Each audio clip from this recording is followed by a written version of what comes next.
Start है। Hello, आप सभी को मेरा नमस्कार। कैसे हैं आप सब लोग? मैं आशा करता हूं कि आप सभी स्वस्थ होंगे, मस्त होंगे और अपनी तैयारी में व्यस्त होंगे।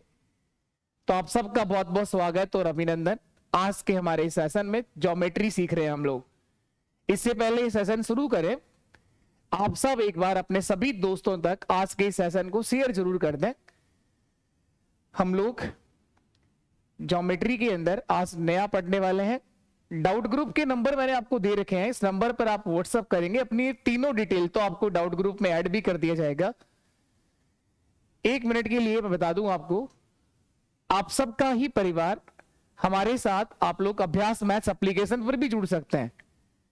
यहां भी कई सारे कोर्सेस आपके लिए उपलब्ध हैं। अगर आप लोग चाहते हैं वीडियो के लिए बैच लेना तो हमारे इस बैच में आ सकते हैं। मिशन वीडियो के लिए जो स्पेशल मैथ्स का बैच है 349 रुपए में, जिसमें टेस्ट सीरीज सब फ्री रहेगी। जब भी टेस्ट सीरीज शुरू होगा और वो आपके लिए इंक्लूड रहेगा इसके अंदर। अगर आप मैथ्स के सभी एग्जाम को टारगेट करते हैं तो मैथ्स महारथी बैच में आ सकते हैं, जो 999 में मिलेगा। 18 महीने के लिए कोर्स आपके पास रहेगा। इसके अंदर सभी तरह की टेस्ट सीरीज फ्री रहती हैं। अगर हम ग्रेड की बात करें, 3rd ग्रेड के लिए लेवल 1 का बैच मिल जाएगा, लेवल 2 का स्पेशल मैथ्स का बैच मिल जाएगा, मैथ साइंस कॉम्बो भी मिल जाएगा। पीवाईक्यू जो बैच है वो राजस्थान के हर एग्जाम को टारगेट करता है, जिसमें टॉपिक वाइज पीवाईक्यू दे रखे हैं। ये सारे के सारे कोर्सेस 1 साल तक रहते हैं और क्लास थोड़ा सा यहां चीजें कि मैनेज करके मिलती हैं। एक क्लास होगी, क्लास का पीडीएफ होगा, क्लास और क्लास का पीडीएफ आपको देखना नहीं पड़ता। बाकी कंटेंट आपको यूट्यूब पर भी पूरा ही मिलेगा, आप टेंशन ना लें। अगर आप में से कोई भी इस कोर्स की फीस अफोर्ड नहीं कर पाता है, इस तरह से प्रॉपर मैनेजेबल चीजें मिलती हैं। ये हमारा शिक्षा साथी बैच है, लेवल 2 के बच्चों को टारगेट करता है। स्पेशल मैथ्स तो 399 में आपको मिल रहा है। ये 1st ग्रेड 1st पेपर का बैच है और ये लेवल 2 के लिए साइंस का बैच है। इस तरह से मैथ्स साइंस का कॉम्बो भी मिल जाएगा। एलडीसी के लिए भी बैच मिल जाएगा अगर आप एलडीसी का नेक्स्ट टारगेट रखते हैं तो। बाकी यहां चीजें क्या अंतर है, अगर आप में से कोई भी इस कोर्स की फीस अफोर्ड नहीं कर पाता है तो किसी तरह की कोई बाध्यता नहीं है, आप लोग यूट्यूब पर भी सीख सकते हैं। लेकिन यहां चीजें क्या हम लोग थोड़ा सा मैनेज करके दे रहे हैं। और ये एप्लीकेशन जो रहेगा हमारा प्ले स्टोर पर आप लोग डाउनलोड करेंगे, अभ्यास मैथ्स के नाम से आपको ऐप मिल जाएगा। ये लोगो आएगा वहां पर लिखा लगा हुआ, और अभ्यास मैथ्स आप लोग डाउनलोड कर सकते हैं और हमारे साथ यहां भी आप जुड़ सकते हैं। अपनी तैयारी को, अपनी मैथ्स को और बेहतर आप लोग इंप्रूव कर सकते हैं। ये टेलीग्राम चैनल ज्वाइन कर लें अगर आप चाहें तो। हमारा मैथ्स बाय जयदीप सर के नाम से आपको टेलीग्राम चैनल मिलेगा, @मैथ्स बाय जयदीप सर। तो आपको वही चैनल दिखाया जाएगा जो ऑफिशियल चैनल है, @मैथ्स बाय जयदीप सर। तो आप शुरू करेंगे आज का हमारा ये प्यारा सा सेशन ज्योमेट्री। चलिए स्टार्ट करते हैं। अपने सभी दोस्तों तक एक बार सेशन को शेयर कर दो अगर आप लोग समझ पा रहे हो, सीख पा रहे हो तो। चलिए, यहां तक हम लोग कल सीख चुके हैं कॉन्ग्रुएंसी ऑफ ए ट्रायंगल, त्रिभुज की सर्वांग समता। यहां मैंने आपको 4 पॉइंट पढ़ाए, बता दो एक बार कौन कौन से थे। त्रिभुज की सर्वांग समता के अंदर आप लोगों ने 4 बातें लिखी हैं। कॉन्ग्रुएंसी ऑफ ए ट्रायंगल, त्रिभुज की सर्वांग समता में आप लोगों ने 4 बातें सीखी हैं। कॉन्ग्रुएंसी ऑफ ए ट्रायंगल, सर्वांग समता। और आज हम लोग इसी से आगे पढ़ने वाले हैं सिमिलरिटी ऑफ ए ट्रायंगल।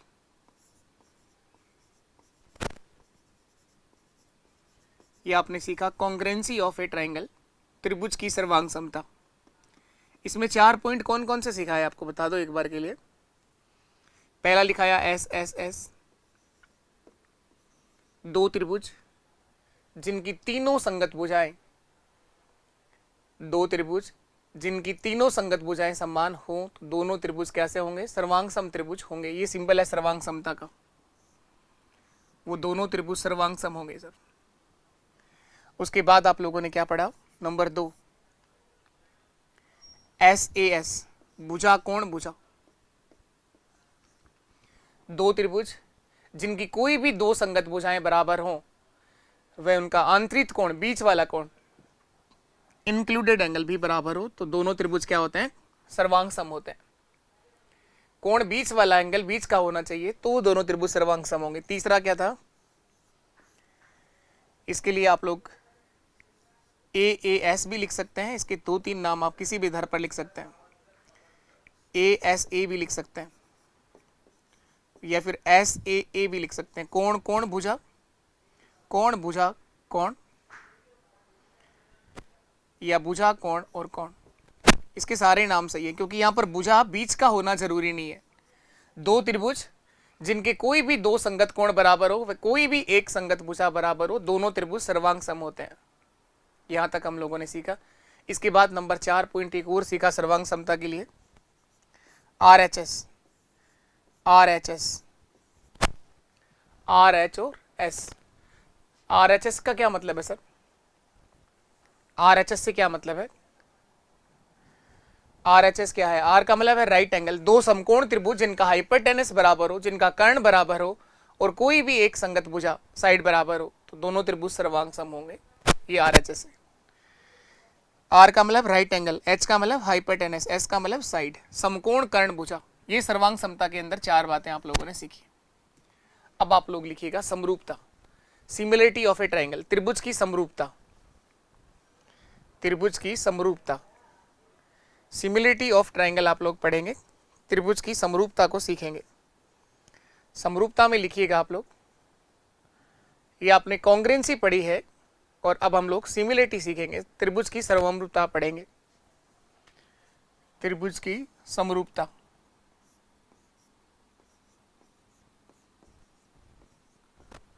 समरूपता, सिमिलरिटी ऑफ ए ट्राइंगल,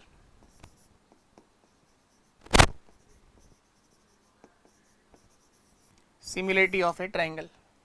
ये सिंबल है समरूपता का, ये सिंबल है सर्वांग समता का और ये दर्शाता है समरूपता को। एक सवाल का जवाब, जो दो त्रिभुज सर्वांग सम होते हैं क्या वो समरूप होंगे क्या? ऐसे कोई दो त्रिभुज जिनके सभी अंग समान हो, उनका तो रूप समान होगा ना। समरूप का मतलब रूप समान होना चाहिए। दो त्रिभुज ऐसे दिखने चाहिए कि दोनों के दोनों त्रिभुज रूप में समान है। यहां सारे अंग समान है, तीनों भुजाएं समान है, तीनों कोण समान है, तो वो सर्वांग सम है। समरूपता के अंदर मैंने कहा जो त्रिभुज सर्वांग सम होते हैं ऐसे त्रिभुज समरूप भी होते हैं, लेकिन समरूप हो वो सर्वांग सम हो ऐसा जरूरी नहीं है। सर्वांग सम त्रिभुज समरूप भी होंगे लेकिन समरूप त्रिभुज सर्वांग सम नहीं होंगे। तो यहां पर हम लोग तीन केसेस पढ़ने वाले हैं। पहला लिखिएगा आप लोग ए और ए, या फिर डबल ए भी बोल सकते हैं इसको। पहले इनको समझते हैं उसके बाद लिखेंगे। यहां पर लिखिएगा फर्स्ट पॉइंट समरूपता में, सिमिलरिटी ऑफ ए ट्राइंगल, समरूपता, सिमिलरिटी ऑफ ए ट्राइंगल।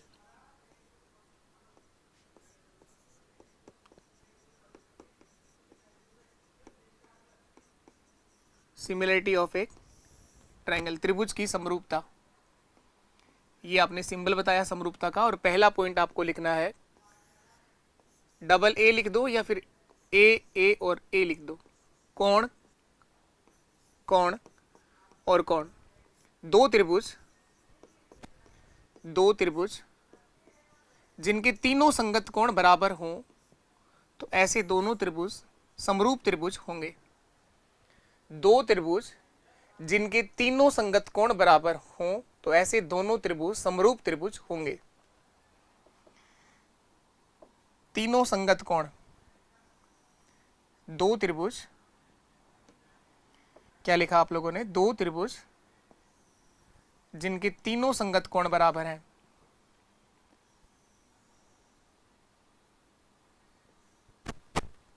ये दो त्रिभुज है,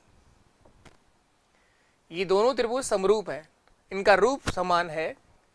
किस आधार पर समरूप सिद्ध किया है आप लोगों ने इसको? पहला पॉइंट हम लोगों ने लिखा है समरूपता का, दो त्रिभुज जिनके तीनों संगत कोण, कोण ए बराबर है कोण डी के साथ, कोण ए बराबर है कोण डी के साथ, कोण बी बराबर है कोण ई के साथ, कोण बी बराबर है कोण ई के साथ, और कोण सी बराबर है कोण एफ के साथ, कोण सी बराबर है कोण एफ के साथ। तो ये दोनों त्रिभुज समरूप त्रिभुज होंगे, ये दोनों त्रिभुज समरूप त्रिभुज होंगे।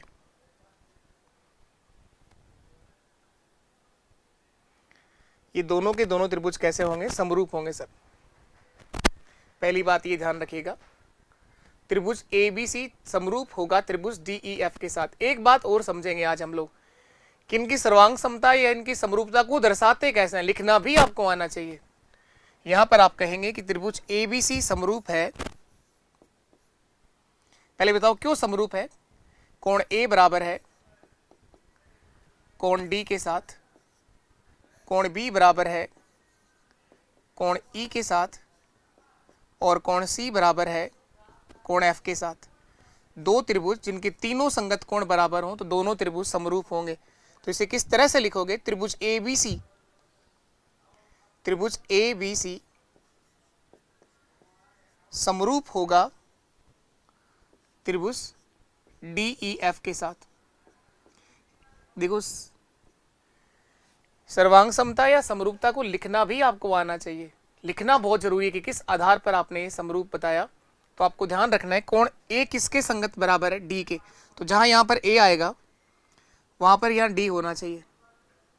त्रिभुज ABC त्रिभुज DEF के साथ समरूप है। इसका मतलब समझ में आता है कि A बराबर है D के, कोण B बराबर है कोण E के, और कोण C बराबर है कोण F के।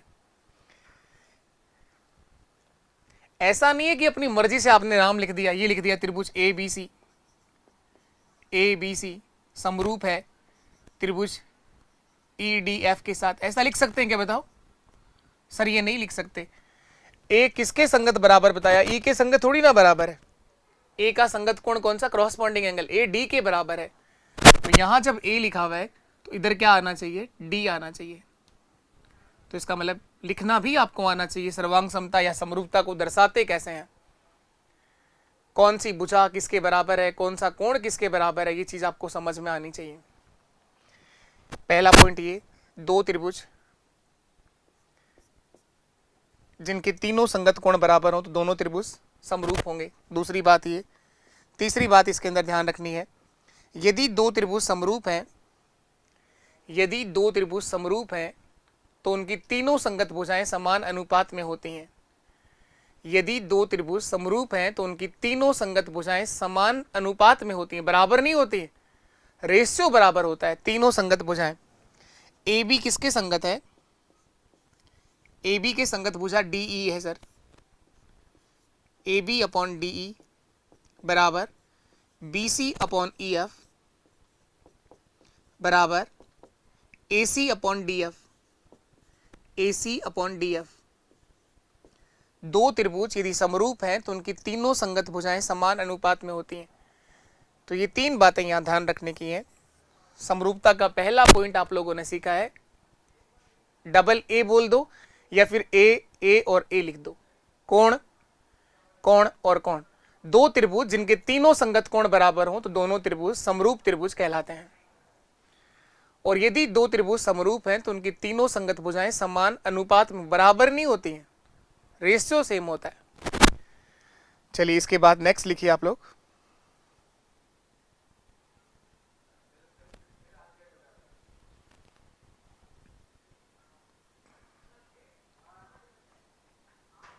दूसरा पॉइंट आपको लिखना है,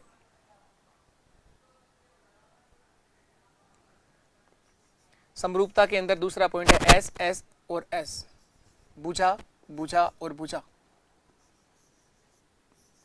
भुजा भुजा और भुजा।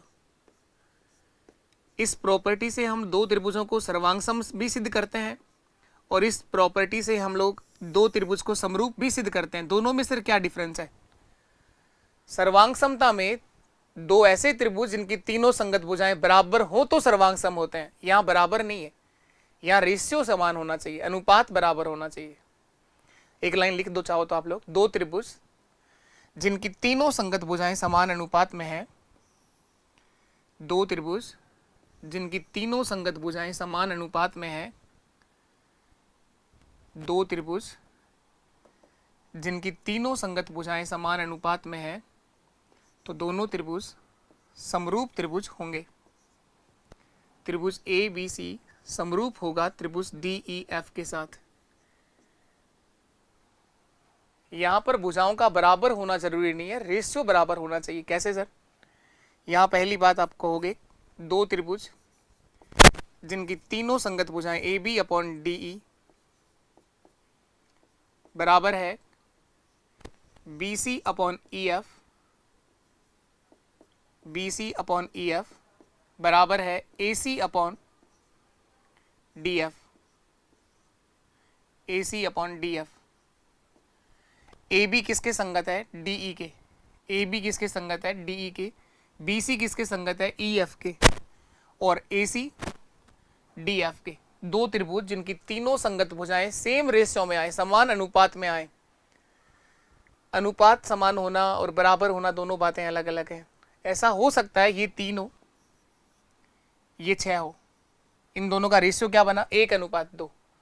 तो इन दोनों के बीच भी रेशियो यही होगा, 1:2। हो सकता है ये 4 हो और ये 8 हो सकता है ये 4 हो और ये 8 हो। ऐसा संभव है। रेशियो वही होना चाहिए, 1:2। 3 और 6 में क्या अनुपात है? 1:2। 4 और 8 में क्या अनुपात है? 1:2। इन दोनों के बीच भी रेशियो वही होगा। तो दो त्रिभुजों की कोई भी तीनों संगत भुजाएं अगर सेम रेशियो में दे रखी हैं तो आपको समझ में आना चाहिए कि ऐसे दोनों त्रिभुज क्या होंगे? समरूप होंगे। अब आपको यह समझना है कि समरूपता को लिखोगे कैसे। लिखना बहुत जरूरी है समझना। कल हम लोगों ने सर्वांग समता के अंदर 4 पॉइंट जरूर लिखे हैं, लेकिन सर्वांग समता को लिखते कैसे हैं, समरूपता को लिखते कैसे हैं, क्वेश्चन किस तरह से पूछेगा, वो सारी बातें आज क्लियर कर लेंगे। त्रिभुज का हर एक पॉइंट आज आपको क्लियर हो जाएगा। अब देखिए इसको लिखेंगे कैसे सर। AB किसके संगत है? DE के। त्रिभुज ABC, पहले को नाम तो कोई भी दे सकते हो आप लोग, इसी के आधार पर सिमिलरिटी सिद्ध करनी होती है दूसरे त्रिभुज की।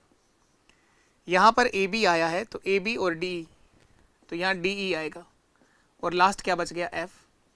त्रिभुज ABC समरूप है त्रिभुज DEF के साथ। यदि दो त्रिभुज समरूप हों तो उनके तीनों संगत कोण बराबर होते हैं। तीसरा पॉइंट ये, कोण A बराबर कोण D, कोण B बराबर कोण E और कोण C बराबर कोण F। हो सकता है आप में से किसी बच्चे को ये डाउट आ रहा हो, सर दोनों एक ही तो लिखे हैं आपने, फिर दो अलग अलग नाम क्यों दिए? क्योंकि जरूरी नहीं है आपको ये दे रखा हो कि दो त्रिभुज जिनकी तीनों संगत भुजाएं समान अनुपात में है तो मुझे पता है कि दोनों त्रिभुज समरूप होंगे, और अगर आपको ये दे रखा हो कि दो त्रिभुज जिनके तीनों संगत कोण बराबर है तो भी दोनों त्रिभुज क्या होंगे? समरूप होंगे। पॉइंट वहां भी 3 लिखे थे, लेकिन वहां पहले तीनों संगत कोण बराबर थे, फिर समरूप था, और समरूप है तो तीनों संगत भुजाएं समान अनुपात में होंगी।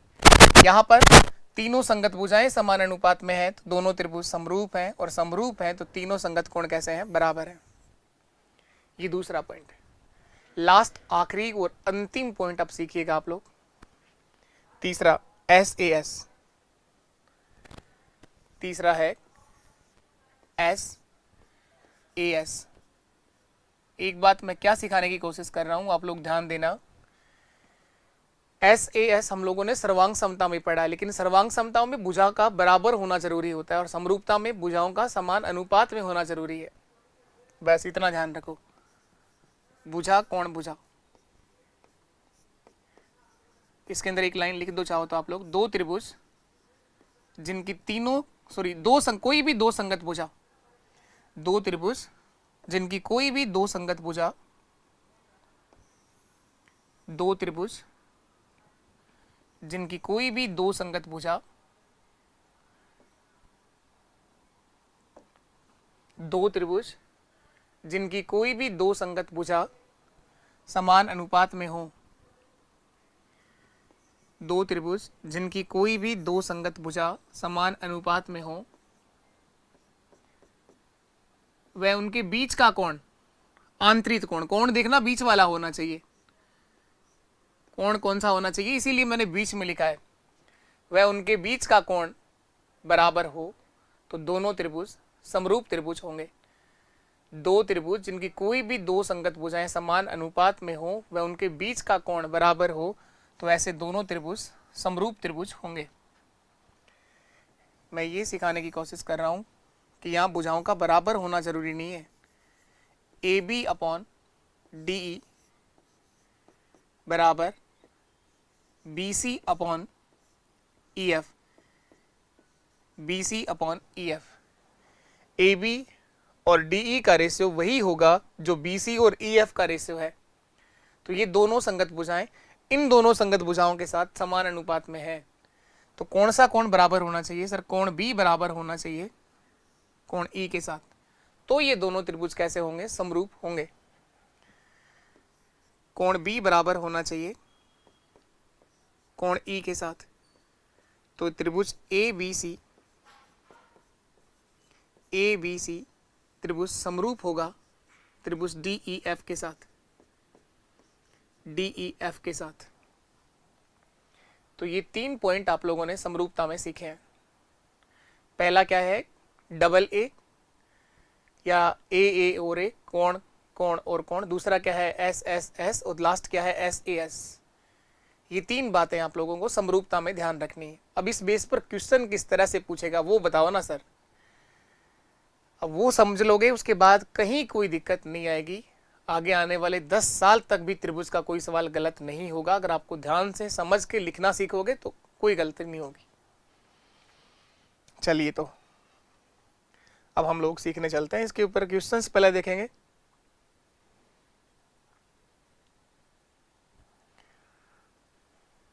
ये समरूपता था ना, 3 पॉइंट पढ़े। पहला ए और ए, दूसरा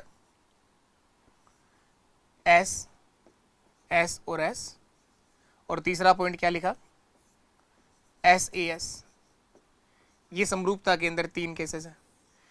लेकिन ये चारों पॉइंट समरूप भी होंगे ना, ये चारों के चारों भी समरूप होंगे। जो त्रिभुज सर्वांग सम होते हैं वो समरूप भी होते हैं, लेकिन जो समरूप होता है वो सर्वांग सम हो ऐसा जरूरी नहीं है। हो सकता है फिर भी आप में से किसी बच्चे को यहां पर डाउट हो कि सर तीनों कोण बराबर हो जाने से सर्वांग सम क्यों नहीं होता। देखो कोण देखो ना, एक बार ध्यान देना। ये वाला एंगल कितने डिग्री का है सर? 90 डिग्री का है। आपने इस लाइन पर एक परपेंडिकुलर डाला हुआ है, लंब डाला हुआ है, तो ये कोण 90 डिग्री का ही हुआ ना। और ये कोण कितने डिग्री का है? ये भी 90 डिग्री का है, ये भी 90 डिग्री है। तो कोण बराबर होने से जरूरी नहीं है कि भुजाएं बराबर हो जाती हैं। तो तीनों संगत कोण बराबर हो जाने से समरूप होंगे, सर्वांग सम होना जरूरी नहीं है। हाँ, अगर ये हो जाए कि इस त्रिभुज के भी तीनों कोण 60-60-60 डिग्री के हों और इस त्रिभुज के भी तीनों कोण 60-60-60 डिग्री के हों, तो हो सकता है कि वो क्या बन जाए? तो हो क्या सकता है? फिर तो फिर बन ही जाएगा वो सर्वांग सम। लेकिन तीनों संगत कोण बराबर करें, ऐसा नहीं है कि ये तीनों कोण बराबर की हैं। कोण ए को मैंने बराबर किसके बताया है? डी के। ऐसा नहीं बोला है मैंने कि तीनों कोण ही बराबर हैं। यहां पर इस कोण कोण और कोण का मतलब है कि 2 त्रिभुजों की बात हो रही है। दोनों त्रिभुजों के तीनों संगत कोण बराबर हैं। अगर ये 50 डिग्री है तो ये वाला कोण 50 डिग्री है। अगर ये 60 डिग्री है तो ये वाला भी 60 डिग्री है। ये 70 है तो फिर वो भी 70 है। तीनों संगत कोण बराबर है। उम्मीद है यहां तक की बात आपको समझ में आई होगी। इसके बेस पर क्वेश्चंस देखो अब आप लोग कैसे पूछेगा। जैसे कल आप लोगों ने सर्वांग समता के अंदर ये 4 पॉइंट पढ़े थे। पहला पॉइंट ये पढ़ाया था सर्वांग समता का। पहला पॉइंट आप लोगों ने ये सीखा था एस एस और एस। आज भी नाम आया है ना एस एस एस। समरूपता में भी लिखा है, समरूपता में भी आपने लिखा है एस एस और एस। और ये सर्वांग समता में भी लिखा था एस और एस। क्या मतलब था इसका? यहां तीनों संगत भुजाएं बराबर होना जरूरी है और समरूपता में तीनों संगत भुजाएं समान अनुपात में होना जरूरी है। वहां रेशियो बराबर है, यहां भुजाओं का बराबर होना जरूरी है। यहां ऐसा है कि अगर ये 4 है तो फिर ये भी 4 होना चाहिए। यहां भुजाएं बराबर होती हैं। अब देखिए क्वेश्चन समझोगे तो ज्यादा और क्लियर हो जाएगा। इस बेस पर आए हुए क्वेश्चंस करवाता हूं पहले मैं।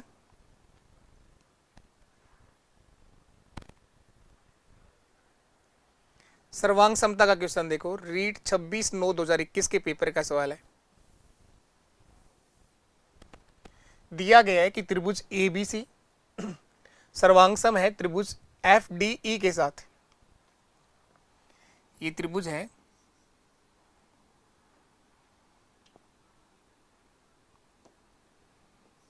ये सिंबल त्रिभुज का है।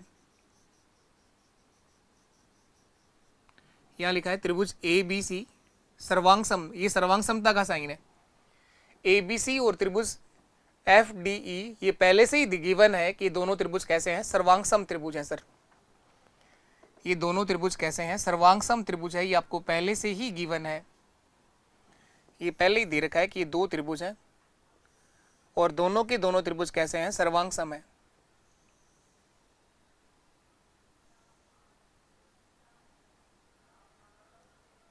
ये पहले ही आपको गिवन है कि त्रिभुज ए बी सी, इसका नाम दिया मैंने ए बी सी, ये सर्वांगसम त्रिभुज है किसके साथ में? त्रिभुज एफ, यहां पर एफ आएगा, यहां डी आएगा और यहां ई आएगा, एफ डी ई के साथ। ए किसके बराबर है? कोण एफ के बराबर है। कोण ए बराबर है सर, इस नाम से समझ में आ जाता है कि कौन सा कोण किसके बराबर है? एफ के। कोण बी बराबर है कोण डी के साथ। जहां पर यहां बी लिखा है वहां क्या लिखा है? डी। और कोण सी बराबर होगा कोण एफ के साथ। तीसरा जो कोण सी है वो बराबर होगा सर कोण एफ के साथ। तीनों संगत कोण बराबर होंगे, तीनों संगत भुजाएं बराबर होंगी, तो दोनों त्रिभुज क्या बनते हैं? सर्वांगसम। तो सर्वांगसम तो उसने पहले ही बता रखा है। ए बी का मान 5 है, अगर ये 5 सेंटीमीटर है तो सर ये भी 5 सेंटीमीटर होगा। कोण बी बराबर 40 डिग्री, अगर सर ये 40 डिग्री है तो कोण डी बराबर भी 40 डिग्री होगा। कोण ए बराबर 80 डिग्री है सर, कोण ए बराबर 80 डिग्री है तो कोण एफ बराबर भी 80 डिग्री होगा। एफ बराबर भी 80 डिग्री होगा। अब पूछा है क्या सही है इनमें से? ये 80 और 40 कितना हो गया? 120, तो कोण सी बराबर 60 डिग्री होगा। अगर कोण सी 60 है तो कोण ई बराबर भी 60 डिग्री होगा। अब देखो आपसे क्या पूछा गया, इनमें से कौन सा सही लिखा है, कौन सा स्टेटमेंट ट्रू है, कौन सा करेक्ट लिखा हुआ है, ये बताना है। डी एफ का मान 5 सेंटीमीटर होगा। डी एफ का मान 5 सेंटीमीटर बिल्कुल सही है। कोण एफ बराबर 60 डिग्री होगा, नहीं एफ का मान 80 डिग्री, ये गलत है सर पहला। डी एफ बराबर 5 सेंटीमीटर होगा। डी एफ बराबर 5 सेंटीमीटर सही है। कोण ई बराबर 60 डिग्री, दूसरा स्टेटमेंट आपका करेक्ट है।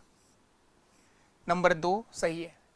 दो त्रिभुज यदि सर्वांगसम हों तो दोनों त्रिभुजों के तीनों संगत कोण बराबर होते हैं, तीनों संगत भुजाएं बराबर होती हैं। इस बेस पर ऑप्शन बी सही है।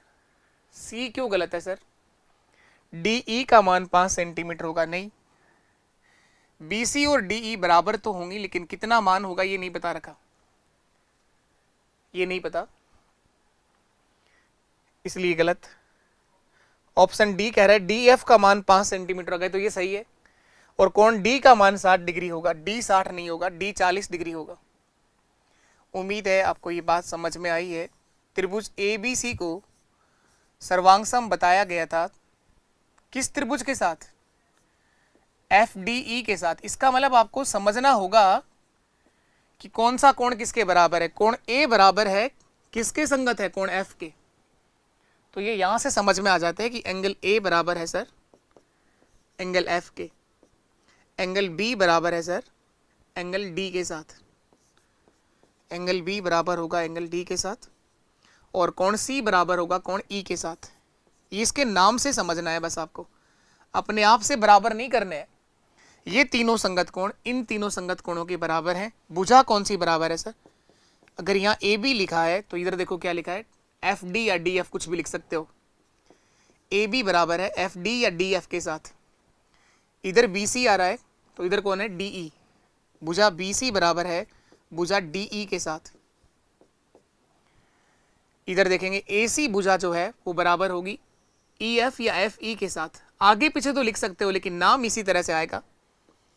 ए सी बराबर होगा सर भुजा एफ ई के साथ या ई एफ के साथ। ये तीनों संगत भुजाएं बराबर है, ये तीनों संगत कोण बराबर है, ये दोनों त्रिभुज सर्वांग सम है। ऐसा शर्त पहले ही दे रखी है सवाल में, ये गिवन है कि दोनों त्रिभुज सर्वांग सम है। बहुत आसान सवाल होता है सर्वांग समता और समरूपता पर। अगर आप लोगों ने सारे पॉइंट समझ लिए तो क्वेश्चन बड़ी आसानी से निपट जाएंगे। और देखो आप लोग तो अभी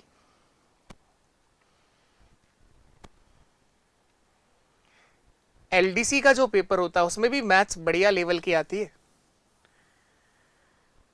कौन कौन से एग्जाम में मैथ्स अच्छी आती है? अच्छी का मतलब थोड़ा सा बढ़िया सवाल पूछता है। अच्छी तो सभी किसी में भी आ सकती है। थोड़े दिन पहले राजस्थान के अंदर एक भर्ती हुई है परिचर, पशु परिचर सॉरी, तो उन पशु परिचरों से भी आप पेपर देखोगे। 6 पेपर के 6 पेपर में अर्थमेटिक बहुत बढ़िया लेवल की आई है। उनके एग्जाम में सिलेबस में एडवांस मैथ्स तो नहीं आई, लेकिन अर्थमेटिक अच्छे लेवल की आई है, यानी पूरा पूछा जाता है। लेवल वही होता है जो 10th तक का लेवल है, लेकिन उसमें सारी जानकारियां आपको होनी चाहिए। उसके बाद आपको लेवल परेशान नहीं करता। आधा अधूरा ज्ञान लेकर जब तक आप लोग घूमते रहोगे, वो लेवल आपको हमेशा परेशान करेगा। अब ये देखिए क्वेश्चन, एलडीसी का पेपर अच्छा होता है, 50 सवाल मैथ्स के आते हैं। एलडीसी 2026 में होगा आगे पेपर, अच्छी मैथ्स आती है इसके अंदर, पूरी मैथ्स आती है, कंप्लीट मैथ्स आता है एलडीसी में। 2 त्रिभुज है एबीसी और त्रिभुज पीक्यूआर, इनकी तीनों संगत भुजाएं समान अनुपात में लिख रखी हैं साफ साफ। तो अगर सर तीनों संगत भुजाएं समान अनुपात में, तो अभी अभी सिखाया है आपने कि दोनों त्रिभुज समरूप होंगे। त्रिभुज एबीसी समरूप होगा, ये ए नहीं है, यहां पर त्रिभुज का सिंबल है ना,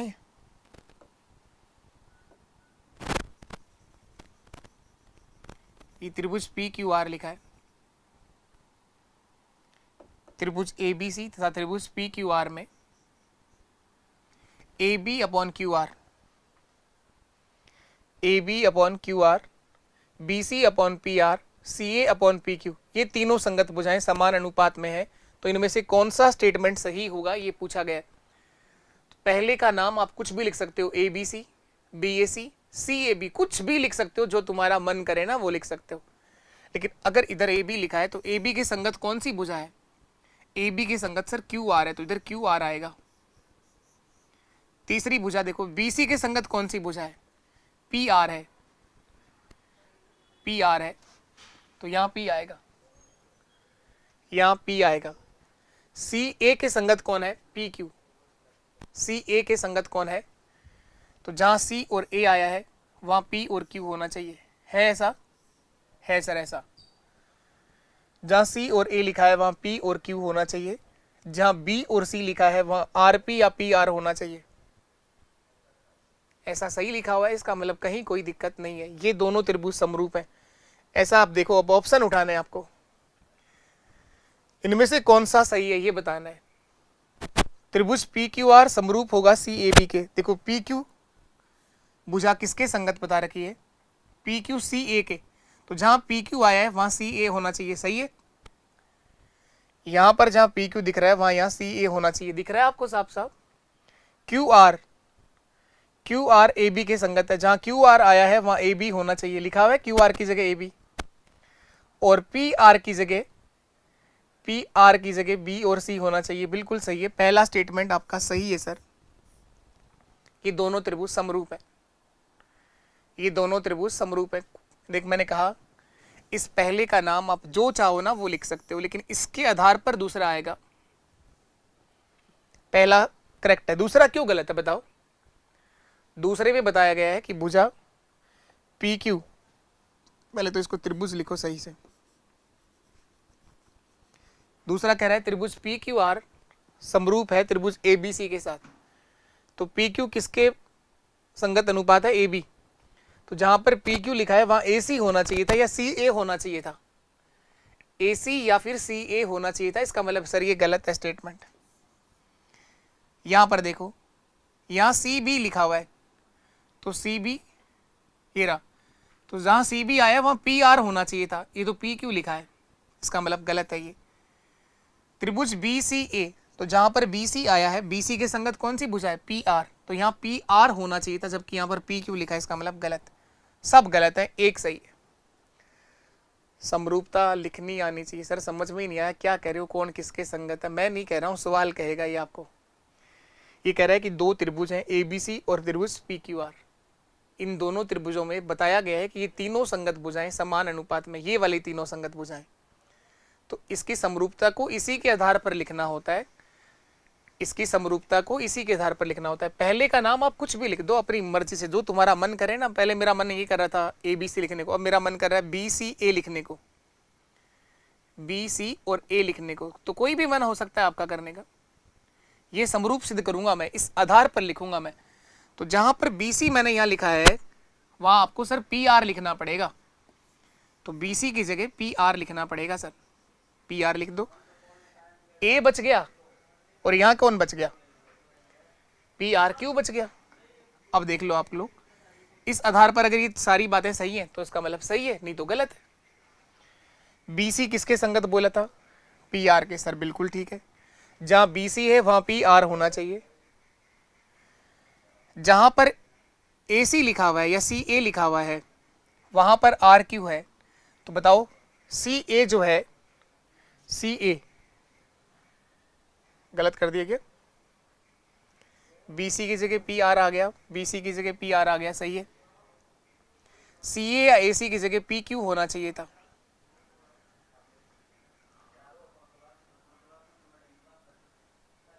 हाँ, CA की जगह क्या होना चाहिए था? PQ की जगह, यहाँ तो RQ लिखा है, इसका मतलब गलत है ये। CA की जगह क्या होना चाहिए था? जहां AC या CA लिखा हो, CA लिखा हो वहां PQ होना चाहिए था, PQ होना चाहिए था। इसका मतलब ये नाम ऐसा नहीं लिखा जाएगा सर, ये नाम इस तरह से नहीं लिखा जाएगा, ये गलत है सर। तो BC के संगत PR है, तो इसको RP भी लिख सकते हो, RPQ, RPQ। अब देखो अब सही है क्या? BC के संगत PR या RP लिख दिया, PR या RP लिख दिया, लिख सकते हैं। CA के संगत PQ होना चाहिए, PQ लिखा हुआ है। जहां CA है वहां PQ लिखा हुआ है। और जहां B और A है या A और B है वहां Q और R होना चाहिए, Q और R भी है। देखो इनका नाम AB या फिर BA लिख सकते हो, इसको QR या RQ लिख सकते हो, बात एक ही है। पर नाम इस आधार पर लिखना होगा, जो इधर नाम लिखा है वही नाम आगे की तरफ लिखे जाते हैं।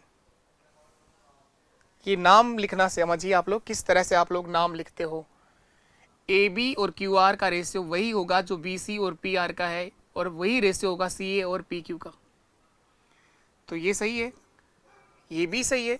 क्या ये समझ में आ गया कि ये सही है क्या? सर जहां पर BC किसके संगत बोला है? PR के।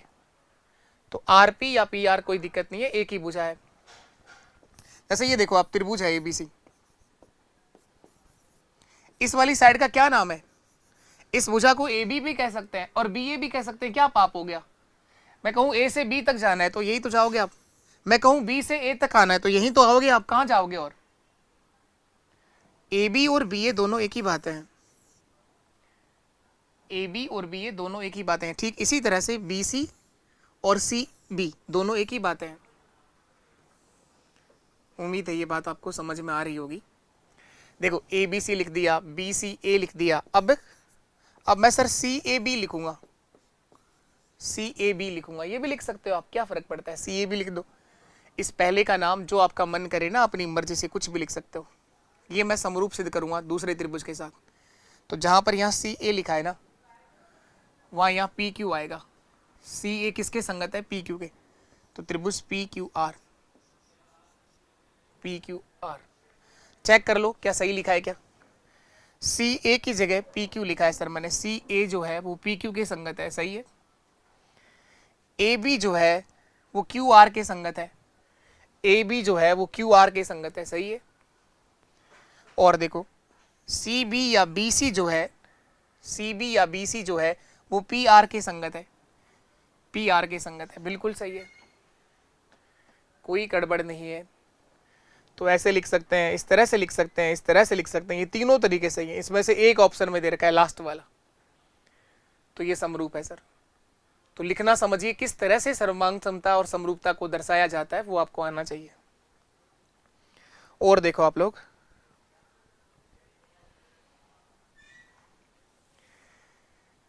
नीचे दिए गए डायग्राम में त्रिभुज की सर्वांग समता का कौन सा प्रतिबिंब लागू होगा? ये दो त्रिभुज दिख रहे हैं, कौन कौन से? ए, इसका नाम ई है, सॉरी एक तो है AEB या ABE और दूसरा है CD और E। ये दोनों त्रिभुज किस प्रॉपर्टी के कारण सर्वांग सम है? चारों लिख देता हूं मैं। ऑप्शन ए है SSS, भुजा भुजा भुजा। ऑप्शन बी है SAS और ऑप्शन सी है AAS और ऑप्शन डी है RHS। किस गुण के कारण, किस प्रॉपर्टी के कारण ये दोनों त्रिभुज सर्वांग सम है, ये बताना है।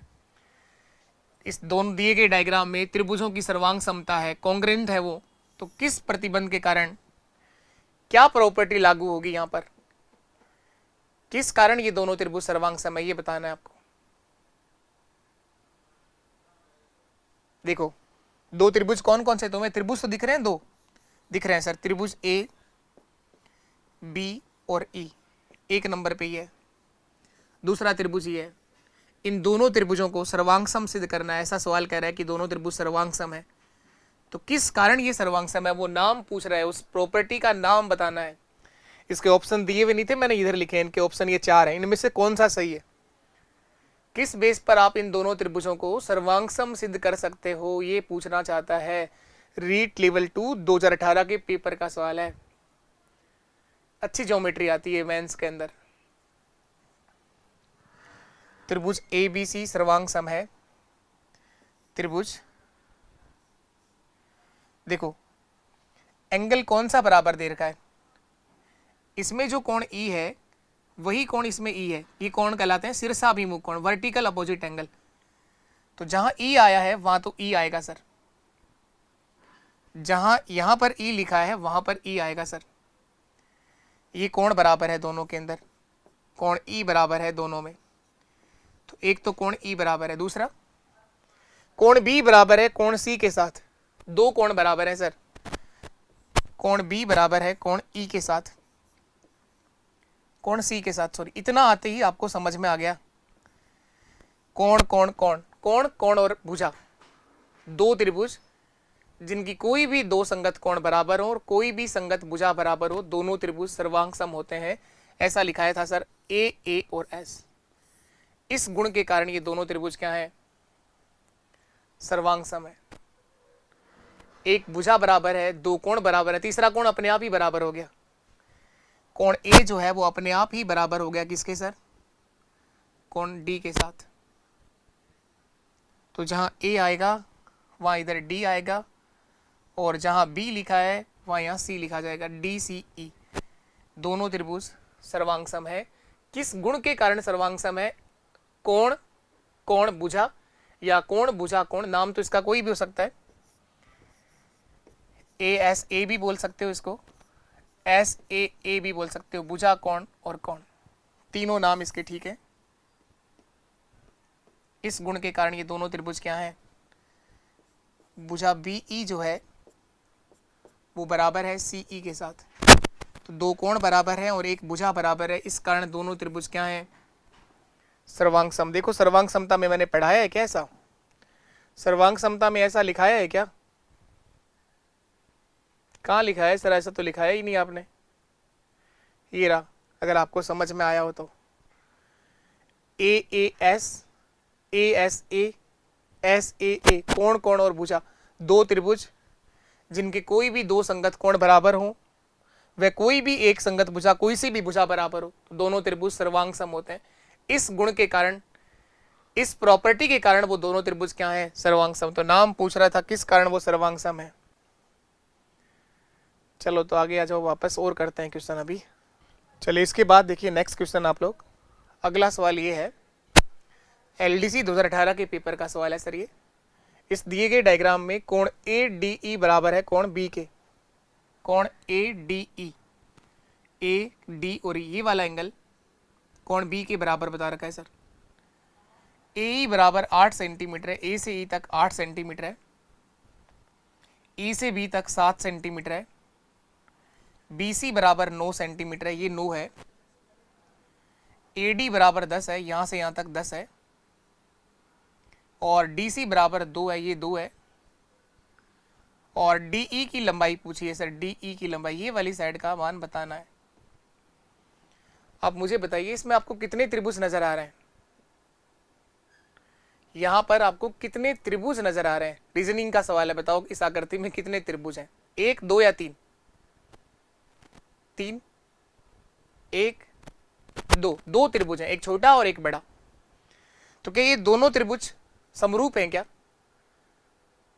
ऐसी समझ बनानी पड़ेगी सर ये दोनों त्रिभुज समरूप हैं। अब देखो कैसे, त्रिभुज बड़े वाले का नाम लिख रहा हूं मैं, त्रिभुज ए बी सी, इसको मैं समरूप सिद्ध करूंगा। अपने आप तो समरूप कर नहीं सकते, कोई ना कोई बताना पड़ेगा रीजन किस कारण ये समरूप है।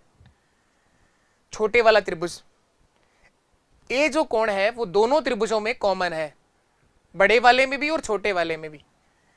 तो कोण ए बराबर कोण ए, ये कौन है, उभयनिष्ठ कोण है सर, दोनों त्रिभुजों में कॉमन है,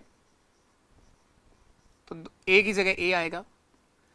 और ये क्वेश्चन में गिवन है कि डी बराबर है बी के, ये जो कोण डी है ये इस बी के बराबर है, तो जहां पर बी लिखा है वहां हम लोग डी लिखेंगे, ए डी, और नाम क्या बच गया ई। ये तीसरा जो कोण है ये अपने आप ही सर बराबर होगा। अगर दो कोण बराबर हो जाए तो तीसरा कोण त्रिभुज का अपने आप बराबर हो जाता है। जहां पर सी आया है वहां ई आएगा। ये दोनों त्रिभुज एक दूसरे के समरूप हैं, और यदि दो त्रिभुज समरूप हों, यदि दो त्रिभुज समरूप हों तो उनकी तीनों संगत भुजाएं समान अनुपात में होती हैं। ए तो कॉमन था और बराबर कौन सा दे रखा था, कोण बी बराबर दे रखा था कोण डी के साथ, ये आपको गिवन है, ये दिया गया था सर, ये दिया गया है। तो इस प्रकार हम लोगों ने तीसरा अपने आप ही सिद्ध कर दिया। तो मैं लिखूंगा ए बी भुजा किसके संगत है, ए डी के, A B upon A D बराबर बी सी अपॉन, यहां अगर बी सी लिखा है तो इधर कौन है, D E, B C upon D E बराबर A C upon A, A C upon ए। दो त्रिभुज यदि समरूप हों तो उनकी तीनों संगत भुजाएं समान अनुपात में होती हैं। दो त्रिभुज यदि समरूप हों तो उनकी तीनों संगत भुजाएं समान अनुपात में होती हैं। इन तीनों साइड का रेशियो जो है वो सेम होगा। अब देखो तो आपको क्या क्या दे रखा है, क्या गिवन है। ए बी का मान बताओ कितना है, ए बी का मान पूरा बताना है, 8 + 7 15 है सर, ये ए बी का मान 15 है।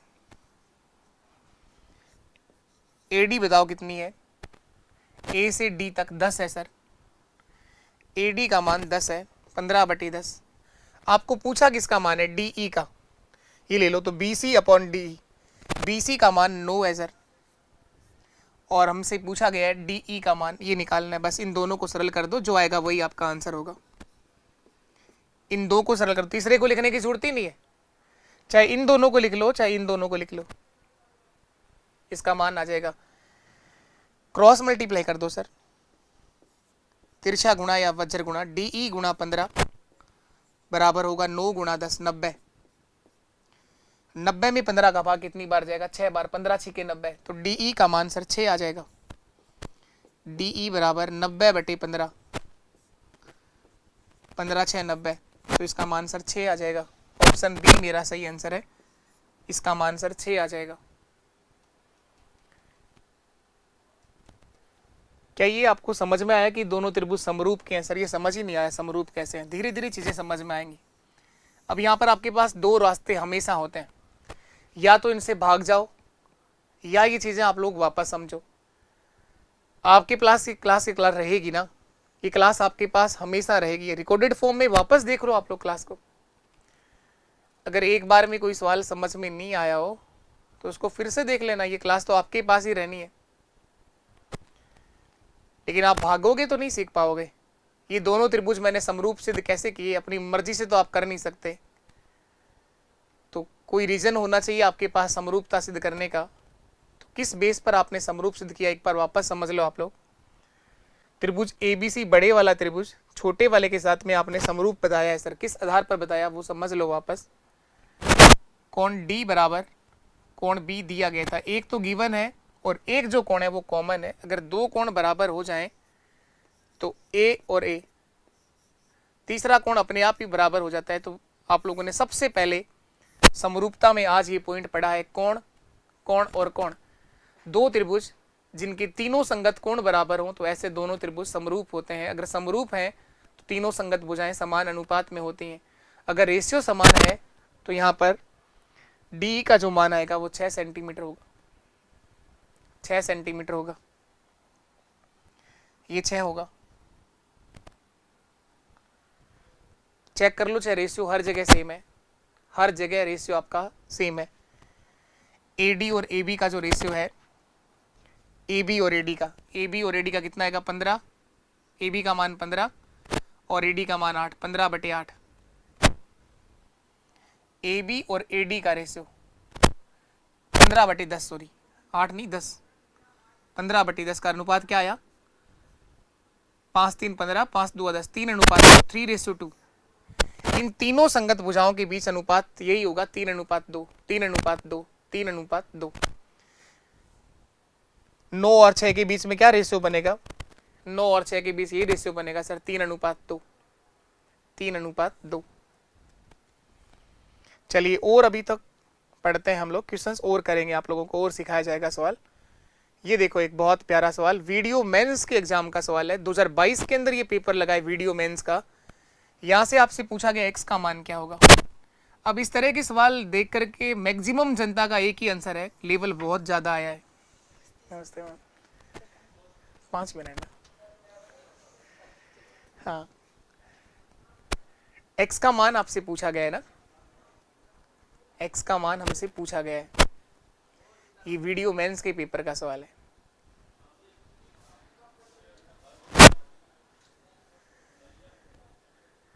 मैक्सिमम जनता का एक आंसर है सर, लेवल बहुत ज्यादा आया था, जबकि कुछ नहीं है। आज जो आप लोगों ने सीखा है ना, उसी पर लिखा हुआ क्वेश्चन है, उसी पर लिखा हुआ क्वेश्चन है।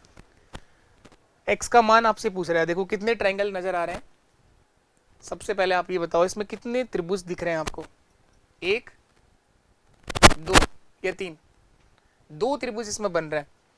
एक तो ये रहा छोटा सा, नाम दें अगर आप लोग तो KPN, और एक ही बड़ा सा त्रिभुज जो आपको सबको नजर आ रहा है। तो ये दोनों के दोनों त्रिभुज समरूप त्रिभुज हैं, दोनों के दोनों ट्रायंगल सिमिलर हैं। कैसे समरूपता को सिद्ध करेंगे आप लोग? पहले का नाम कुछ भी लिख दो आप लोग, त्रिभुज LKM लिख दो, LK और M, ये समरूप होगा छोटे वाले त्रिभुज के साथ। कैसे? K तो कॉमन है, दोनों त्रिभुजों में K जो है वो कॉमन है,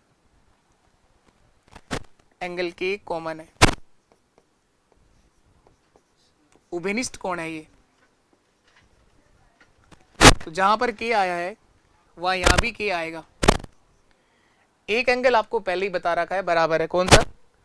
M बराबर है N के, तो जहां M लिखा है वहां हम N लिखेंगे, जहां पर M आया है वहां यह N आएगा। तीसरा कोण फिर अपने आप ही बराबर होगा, और दो त्रिभुजों के तीनों ही संगत कोण अगर बराबर हो जाएं तो वो दोनों त्रिभुज सिमिलर होते हैं, समरूप होते हैं। इसमें P बच गया था तो यहाँ P लिख दिया है। तीसरा कोण जो L है, ये सिद्ध हो गया है कि ये P के बराबर होगा, L जो है ये P के बराबर होगा। ये 46 है तो ये 46 है, ये दोनों में कॉमन है, तो तीसरा जो एंगल बच गया वो दोनों में बराबर ही होगा और कहीं नहीं जाएगा वो। इस बेस पर आप लोग कह रहे हैं कि दोनों त्रिभुज कैसे हैं? सिमिलर हैं। और दो त्रिभुज अगर समरूप हैं तो उनकी तीनों संगत भुजाएं समान अनुपात में होती हैं। जो रेशियो LM का होगा, LM/P के बराबर KM/KN बराबर LM LK था, सॉरी यहाँ पर ना LK/P के, LK/P के, और अब मैं लिखूंगा LM/PN। जो रेशियो LM और PN का होगा, इन तीनों क्रॉसपोंडिंग साइड हैं जो सेम रेशियो में होंगी, तीनों संगत भुजाएं समान अनुपात में होंगी। इन तीनों के लिए रेशियो जो रहेगा वो सेम रहेगा। अब देखो इनमें से क्या गिवन है आपको, x का मान बताना है, x का मान बताना है, इसका मतलब PN निकालना है। देखो कहां पर लिखा है PN, एक रिजल्ट तो ये काम लेना है, इन तीनों में से एक रिजल्ट तो हमें ये काम लेना है। दे क्या रखा आपको, गिवन क्या है? KN और MN का मान पता है। KN कहां पर दिख रहा है?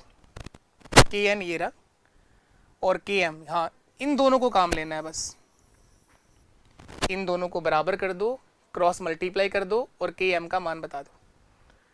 बताओ सबसे पहले के एम कितना है, पूरा के एम, ये टोटल कितना हो जाएगा, बी प्लस सी, ये होगा सर बी प्लस सी।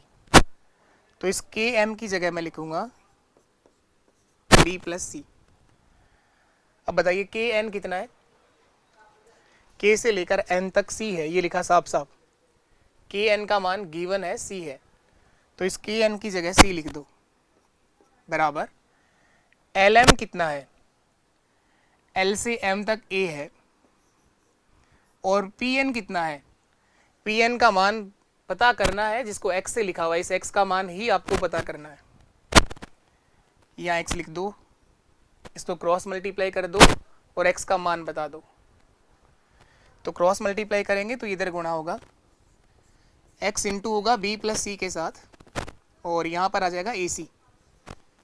x बराबर क्या होगा, ए सी अपॉन बी प्लस सी, ए सी अपॉन बी प्लस सी। कौन से ऑप्शन में गिवन है, ऑप्शन ध्यान से देखो, थोड़ा जगह नहीं छोड़ रखी इनके बीच में। ये पहला ऑप्शन है ए सी अपॉन बी प्लस सी, ऑप्शन सी मेरा सही है, ये ऑप्शन सी आपका सही है, ए सी अपॉन बी प्लस सी। ये वीडियो मेंस के पेपर का सवाल है, लास्ट जो आपका पेपर हुआ है। अब इस तरह के सवाल मैक्सिमम जनता तो नहीं करती है, उनका एक ही आंसर है, पेपर का लेवल बहुत ज़्यादा है, और ये लेवल तो वही है जो 10th क्लास तक हम लोगों ने पढ़ा है। अब देखना आपको है कि आपको यहाँ तक जाना है। दोनों रास्ते हैं आपके पास, या तो यहाँ से भाग सकते हो या इनको वापस देख करके समझ भी सकते हो। तो मैं आशा करूँगा कि आज जो आप लोगों ने सीखा है वो आपको ज़रूर समझ में आया होगा। तो क्लास का रिव्यू ज़रूर दोगे आप लोग, लिखोगे कि कैसा लगा सेशन आपको। इस क्लास का रिव्यू देने से हमें ये मोटिवेशन मिलता है कि जो हम काम कर रहे हैं वो आप लोग सीख पा रहे हो, समझ पा रहे हो। तो अभी के लिए इतना ही। नमस्कार, टाटा, बाय बाय, जय हिंद, जय भारत।